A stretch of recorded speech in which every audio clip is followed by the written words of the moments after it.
watched episode 1 of The Haunting of Hill House. What do you think of that? I noticed he didn't take too many notes because he probably didn't really need to. Because, again, after Arcane, this shit's like mild marijuana.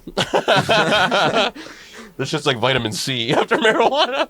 Or after... It's like a placebo. Yeah, this shit's like vitamins after Arcane. No, it wasn't like hard to follow. It's good that you mentioned that they're doing a little time jumping. I would have got that eventually. Yeah, but especially with the transitions to character. Dude, they were so smooth.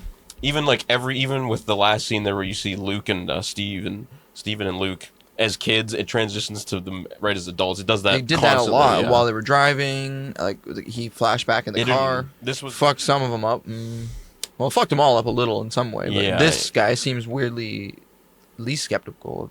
Steven, yeah, the oldest, and he was involved in something when he was a kid there. Like he was pretty directly involved in that one. Yeah, whenever he closed his eyes through there.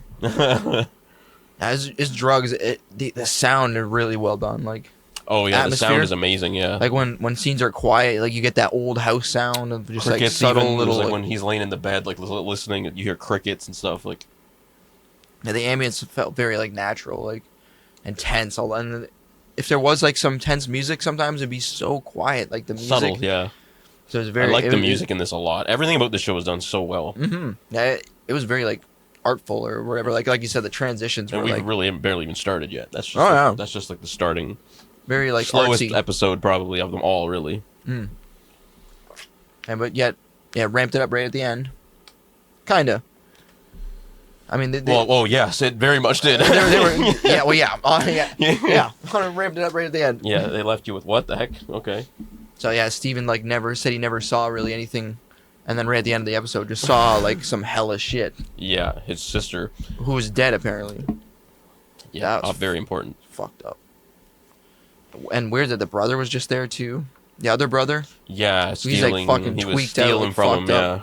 But what, that just fucking like entity was just there in the dark the whole time while he was in there too? That's creepy. Mm-hmm. Just a very creepy. He would have probably mentioned it if he'd seen it, so it didn't appear to him. Right. As he wasn't even like looking for that. He's just in there to steal. Yeah. That's Luke, the kid with the glasses. Oh, okay. Yeah. Like the one in rehab. And, right. Yeah. This oldest Steven, you know who that is. A lot of them look very similar, which is insane. Yeah. Shirley's character, I think, looks exactly like her. The kid and her look exactly the fucking same. That's trippy. Even the one that plays Theodora, I think, does too a lot. Damn. Which I don't know if you've seen too much of her in that one. Maybe a little bit as a kid. No, not much. Very, very little. Was that the one who was talking in her sleep? Like a little bit of older one? Not like the youngest daughter. Yeah, it might have been actually. But like the older one who was in a room on her own. Yeah, it might have been. I think that was her. So yeah, that was either her or Shirley. It was hard to say. You do see all of them at some point. Yeah, okay. Yeah.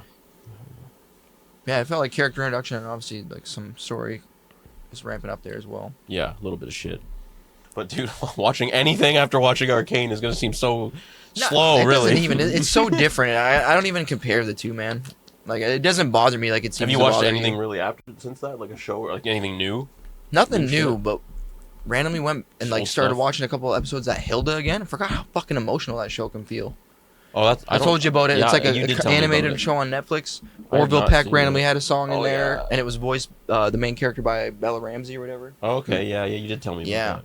I need to watch it. Damn it. Is it good? It's a kids-y show, but like it's really well written and like got good story in there. And damn, those couple episodes we watched here in season 2 were like, oh fuck me, I forgot about this shit. Huh.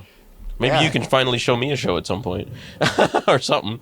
Eventually, we have seasons in a movie or something. Oh, so it's like a bit, okay. yeah. Are they long or not? No, they're not very long. Maybe like 12, 13 episodes or something. Yeah, eventually, you got to show me something to watch. We should watch that one movie together at some point with Ella Purnell in it. Yeah, that would be a good one too. That's movies like the only or shows. other thing I think I've really ever seen her in. There's probably not many. You'd have to sit and write a list out, and I'd be like, I have seen maybe not one of those, and pick that one. Weirdly, I think you haven't seen Series of Unfortunate Events with Jim Carrey. No, I didn't. I have seen that a few times. That's a pretty good one. It's a bit longer. Movie or show? That's a movie, right? They made a show about that later on. Yeah, I didn't watch all that. I've seen a couple episodes, but I didn't get luck right into it. topping James fucking Carroll. James Carroll? Jim Carrey. It's like good luck trying to top him. Like show. Yeah. It's James Carroll. He took on the part pretty damn good. You can't fuck with Jim. It pretty much doesn't matter what he's doing. It's going to be ridiculous. Yeah, it's pretty damn memorable. Yeah. I don't know. There's probably a very few movies that I've seen that you haven't, but maybe it's at rare. some point we'll find something. If anything, it'd be more like dumb, like silly movies, like that Cody showed me or something over the years, like Bill and Ted's Excellent Adventure and shit like that. I don't know if I've seen that or not. Keanu Reeves, an old movie with Keanu Reeves. Oh, I don't think I have seen that actually. I know what it is, but I haven't seen it. From what I remember, it's pretty just like kind of like, I don't want to say stonery, but like it is a little bit stonery. Yeah, like same with like the Jay and Silent Bob movie and fucking shit like that. He showed me a long time ago. I'm trying to think of like more serious shit that I've probably seen that you haven't. That'd be rare. I'd be more into something like that. Mm-hmm. Comedies can be okay with me, but it's tough for me to enjoy a comedy. They're usually too stupid. Even if I do laugh at certain things, it's hard for me to connect as much. It's been so long. I was young when we watched those two. I wonder how I didn't even like receive it now. I've always been like that with comedies. Like they can be really funny if done properly, obviously, but I like more realistic stuff, or not realistic, like more serious for the most part, which is more realistic in a way. I guess, like, yeah. Life's not just like. Well, I also love horror, which is generally not really realistic too, but true enough. Or it could be. We don't know exactly. Which is another reason I think watching this show is kind of interesting for us. Having done Steven reminds me of Alan Wake. I know, I thought that too when I started watching this. I'm like, that's Alan. I wrote Alan Wake down. He's fucking writing. You're right. He wrote the book called shit, so I took it the fuck. Yeah, right. As soon as I saw it, I'm like, holy shit, this is fucking Alan Wake. But at least he's writing it fucking afterwards, not before and writing and what's happening. Being clicking shit. Mm-hmm. He's not going in the water. Fuck, man. I wish. I can't wait. Just his mannerisms, his calm kind of like talking and stuff. Yeah, it reminded me of Alan. As soon as his character came on, I'm like, that's Alan Wake. Fuck's sake. Once I found he was a fucking famous writer. A writer, yeah. I know. I'm like, here we go. And when the book got mentioned, he kind of was just like, not annoyed that it was a fan, but like just a little bit, because that's Alan vibes. Al, yeah, the first just wanted game, to get away from the fucking shit. Yeah. It'd be cool when you do finally finish that up and play it. I think you could breeze through that in probably 8 to 10. Yeah, if I just played through it quick. I will at some point. Eventually, I want to. It just for like the more of just like, what the fuck shit, man. More context, what the hell's going on out there. I just can't wait to see how they adapt into film and shit. Yeah, it definitely reminded me of Alan Wake. Yeah, Steven had Alan Wake vibes for sure. Obviously, every scene that this fucking bent neck lady was in was fucking drugs. Even when they mentioned the name at first, I was like... The name is already fucking weird, what? Yeah. I didn't quite catch it when the kid said it. She said it pretty quietly and but once the dad said it, I was like, oh, fucking... That's what she said? Like, I thought she said, like well, something lady. Obviously, I heard the lady part, but the bent neck was just like, ooh. Yeah. Yeah. That changes it.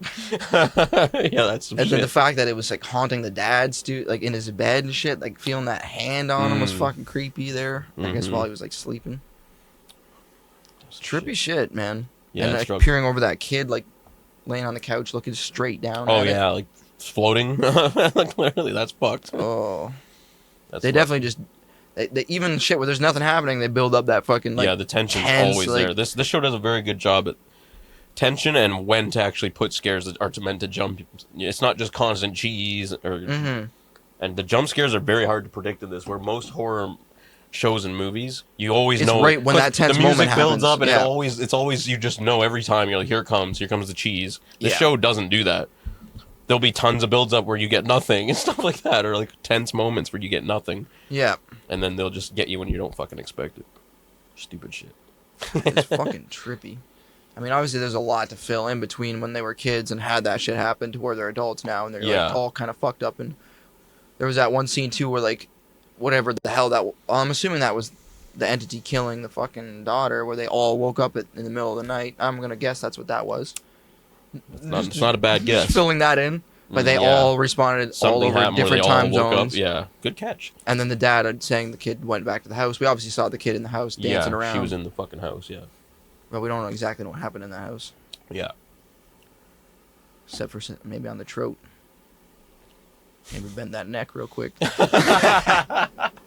just fucking weird, That's the same character. That's Nell. Like the little kid is Nell. The one who got haunted by the fucking... Yeah, who even when she was a fucking child. Yeah. I think she's the youngest of all of them.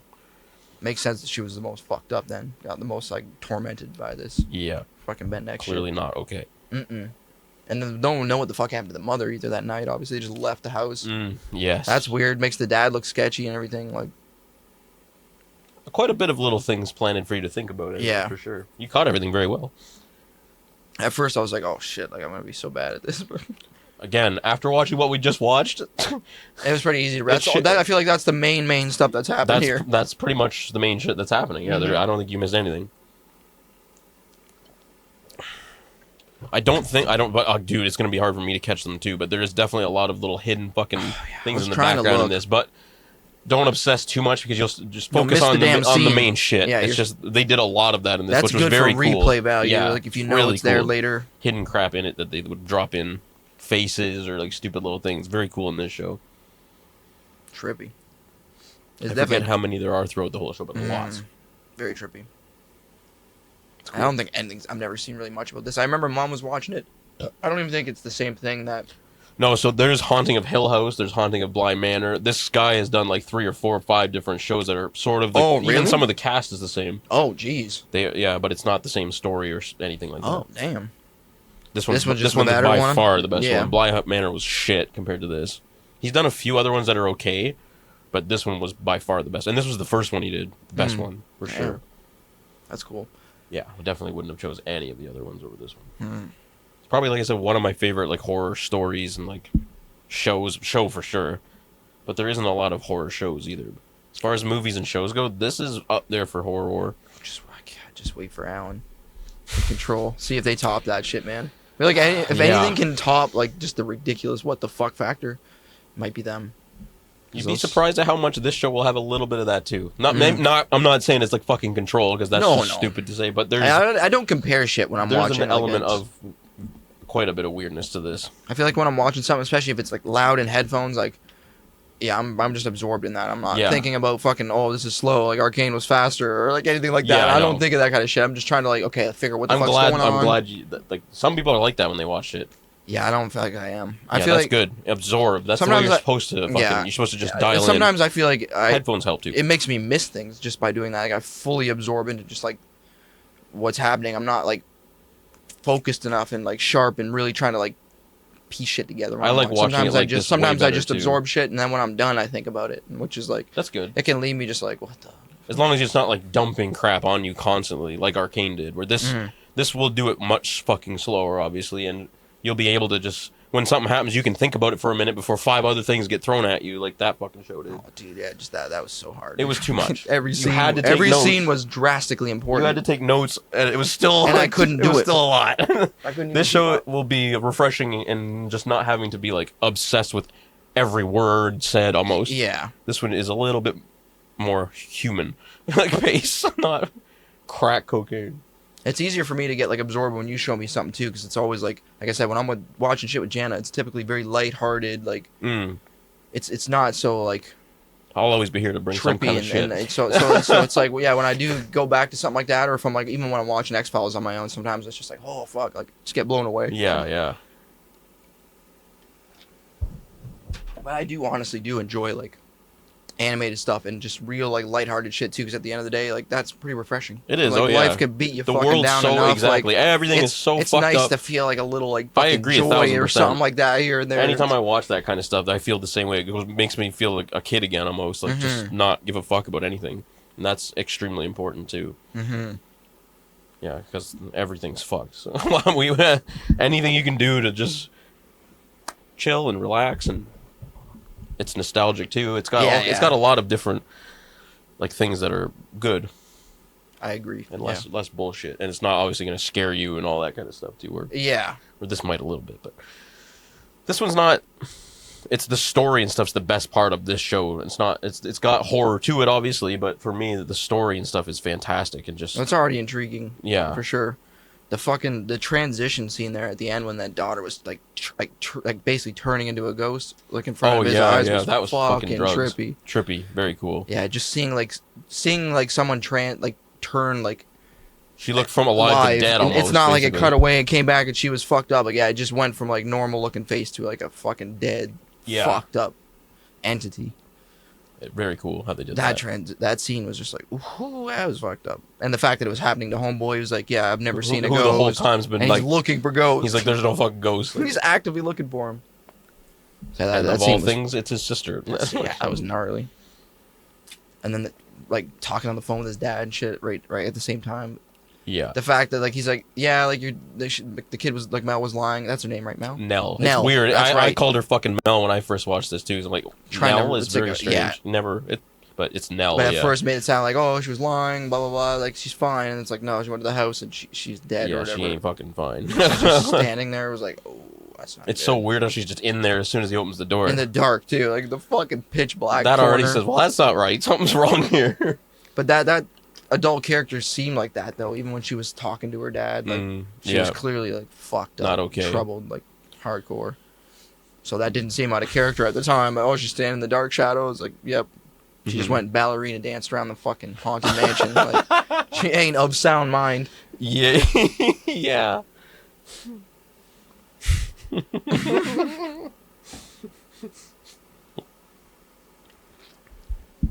That's cool, though. It's cool that it's short. Only one season. Like, yeah. 10 episodes and that's fucking it. They all about that long? Some are shorter. That one, I think that one's an hour. The next one's like 45 or something. They range from like 40 to an hour. Sort of like Arcane did, but Arcane went shorter actually as it went on. Weirdly, this one, yeah. There's not a ton to talk about really yet with this. It's a very introductory episode for sure. But still, seeds were a little planted. That's interesting. Trippy fucking drugs. Let's see some more Ben next time. I don't even know if you've really seen a bent neck yet. Really, it wasn't too bent. Anytime that bent neck lady appeared, she was pretty hidden. Very hidden, yeah. I'm trying to think if she was a little bent, I think, the one time, wasn't she? Which time? I'm trying to think. Okay, when did she appear? The first time she appeared? Maybe. I thought it was a little bent. I think you see... Oh, yeah, it was. The first time when Nell sees her in her bed when she's a little kid, I think you see a bit of her face, and it looks like her neck is a bit bent. A little bent. It was bent. Yeah, it was bent. The next few times, it's not so bent. You could only see her hair and her silhouette when she's floating. You can assume it's fucking bent. Okay. Yeah. Anyways. Yeah. Anything else you want to add to that? Oh, no. I don't think so. You? Yeah, no, I think that's pretty much... Watching it for the 10th time? You nailed it very good. This is 3 for me. Yeah, first time I noticed anything new, or? I don't think so. Nothing that like was like, oh shit, I didn't catch that before. I don't think so. Not really, no. The first time I watched this was when it first came out, which I'm not actually sure when it first came out. Oops. Let me see if I can find it. I think I don't 2018. didn't take much notes, but... And then me and Britt watched it like a few years ago again. So I've seen it twice. Right on. So I know most of the shit still, even by heart for the most part. But I'm so, like, I guess it's lucky that my memory is horrible, because when I go back and watch a show I haven't watched, even if it's been a few years, it's fucking fresh, man. Sometimes I do that. It's with almost shows. fresh. I've seen movies and shows I've seen before, and even when we sit and watch it again, it's like, damn. Like when we watched, what did we watch? Like Get Out, which we still need to watch. His other movie one other, at some yeah. point. I was thinking about that recently. Yes, we do. Even Nope, which I've seen more recently, watching that again, it was just so cool to. A lot of my memory does that too. Like I can watch some stuff that I've seen before, and it's like I've never seen it. Sometimes it takes me. Depending on how long it's been. I think it takes my brain a lot of repetition to really like lock it in. That's why I like watching shit, maybe twice even if it's something I really enjoy, because you will soak up more in and pick up on things you missed. Yeah, and, like, exactly. There's a lot of enjoyable shit on like rewatching. I think for sure, fucking right. Especially if it's something that sprinkles a lot of hidden stuff, or like you learn more about later. And but like, yeah, that's the first episode of Haunting of Hill House. It's cool. It's cool. And I'm not we barely even started yet. I don't usually like horror. It's usually like you said, too predictable, too cheesy. Exactly. I won't give over you the horror, top, gory, and even horror nonsense. movies or anything we've watched. I will make sure I think you will like it, or I wouldn't not produce it. Not has there been anything I've showed you that's been just completely ridiculous? I don't think so. Something where you showed me, it was just like, this is dumb, or like, yeah. And you can I tell don't me like if anything it is. about. I can't think of anything. I would hope you would if you're like, this ain't for me. That's fine. Typically, the things you show me are like the rare things I'll actually get all the way through, or yeah. If I don't think there's something you'll enjoy about it, I wouldn't show it to you. Yeah, dude, yeah. There's been nothing that's been like that's. There's even movies I've watched where I'm like, you might like it, but then I'm like, probably not, maybe, or like I'll almost just know what to. I don't even know. I don't know how come across other people, so I don't even know. You have a very. I don't know my own taste that well. Exactly. I don't know. You've seen such little shit. I don't expect other people to like know my taste. I go on what I think mainly because we have a lot of similarities like that. Even though you don't love like horror and all that. You typically show me things that are like I always enjoy like the creativity of it, or just there's something there you'll like about it, or different things that are so different that are just like you can't help but notice it if you see it. That's the kind of shit that strikes me more than anything. Now it's something that's like, oh, it's predictable. I know it's gonna happen. Like, no, fuck that shit. That's just stupid. Yeah. I've seen a million movies and stuff like that, especially in horror. Yeah, right. Being a fan of horror sucks because there's so many bad fucking movies. Poorly done a lot. There's so many. I've seen probably 100 horror movies which are shit. That's why I know when something is decent at least, or at least good enough, for fuck's sakes. And this show is very good, not just good enough. It's not over the top, like, at least as of yet. Like I said, this show's main, genre is not horror; it's drama. That's a good thing. Which you can kind of already tell a lot, and the drama is very well done in this. Okay, it's not cheese. It's not cheese drama yet. Basically, haven't started even yet. No, again, like I described it with Mark Herring. It's like planting seeds. Yeah, the first episode of most shows is not going to blow your fucking mind. You got to show the characters and like explain a little. A little bit, Just dive in. Yeah, some shows have probably done that, but then the pacing's too quick. Yeah, and it can be hard to follow. Mm-hmm.